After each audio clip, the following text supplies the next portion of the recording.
Long టర్మ్‌లో మనం wealth create చేయాలంటే రియల్ ఎస్టేట్‌లో పెట్టాలా? మ్యూచువల్ ఫండ్స్ ఎస్ఐపిలో పెట్టాలా? సో, రియల్ ఎస్టేట్‌లో పెట్టుబడి చేస్తేనే భద్రత అంటారా? లేక మ్యూచువల్ ఫండ్ ఎస్ఐపిలోనే నిజమైన స్వేచ్ఛ అన్నది ఉందా? ఇద్దరిలో ఏది నిజంగా సంపదను సృష్టిస్తుంది అని మీకు తెలుసా? చాలామంది స్టేటస్ కావాలి. కానీ కొందరికే ఫ్రీడమ్ లైఫ్ కావాలి. మరి మీరు ఏ వర్గానికి చెందుతారు?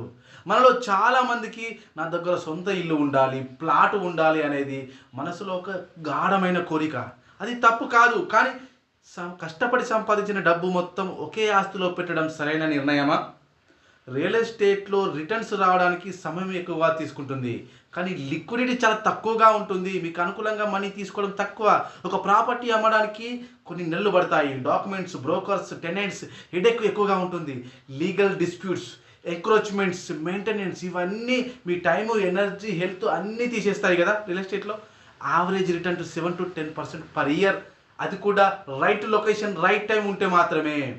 సో, మ్యూచువల్ ఫండ్స్‌లో మరి ఇప్పుడు చూద్దాం. ఒక 500తో మొదలయ్యే ఒక చిట్టి పెట్టుబడి ఎలా మీ ఫ్యూచర్ మార్చగలదో.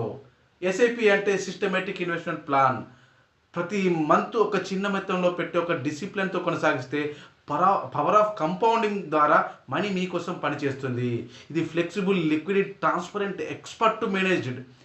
ఇప్పుడు ఎస్ఐపిలో లాంగ్ టర్మ్ ఒక 10-20 ఇయర్స్ ఇన్వెస్ట్ చేస్తే మీకు రిటర్న్స్ 12% నుండి 18% వరకు వస్తాయి. మీరు మార్కెట్ ఫ్లక్చుయేషన్స్‌కి భయపడవలసిన అవసరం లేదు. బికాస్ లాంగ్ టర్మ్‌లో మార్కెట్ ఎప్పుడు గ్రోతే చూపిస్తుంది కదా. సో, ప్రారంభ పెట్టుబడి రియల్ ఎస్టేట్‌లో లక్షలు, కోట్లుగా ఉంటుంది. మ్యూచువల్ ఫండ్‌లో 500 నుంచి లక్షలు, కోట్లైనా పెట్టుబడి పెట్టొచ్చు. మీకు మ్యూచువల్ ఫండ్స్‌లో లిక్విడిటీ ఎక్కువగా ఉంటుంది. బట్ రియల్ ఎస్టేట్‌లో లిక్విడిటీ అమౌంట్ తీసుకోవడం చాలా అరుదుగా ఉంటుంది. మీకు అమౌంట్ కావాలంటే ప్రాపర్టీ అమ్మడము అనేది జరుగుతుంది. లేదంటే రూ. 1,00,00,000 ప్రాపర్టీ తీసుకుంటే మీకు అవసరానికి ఒక 10,00,000 కావాలంటే రూ. 1,00,00,000 ప్రాపర్టీని అమ్మలేము కదా. So, that is the situation. So, అదే మ్యూచువల్ ఫండ్స్‌లో ఒక 20,00,000, 30,00,000, 1,00,00,000 ఉందనుకోండి. మీకు అనుకూలంగా ఎంత అమౌంట్ 20,00,000 అవసరం ఉన్నా ఈజీగా తీసుకోవచ్చు. మీ చేతిలో ఉన్నట్టే. దాంతోపాటు ఏదైతే ఉందో అమౌంట్ అనేది మీకు రిటర్న్స్ అనేది ఎక్కువగా తెచ్చిపెడుతుంది. సో, మై డియర్ ఫ్రెండ్స్, నేను చెప్పేదేంటంటే ప్రాపర్టీ అంటే స్థిరత్వం, కానీ లిక్విడిటీ ఉండదు. ఎస్ఐపి అంటే మూవ్‌మెంట్, గ్రోత్ ఉంటుంది. ఫ్రీడమ్ ఉంటుంది.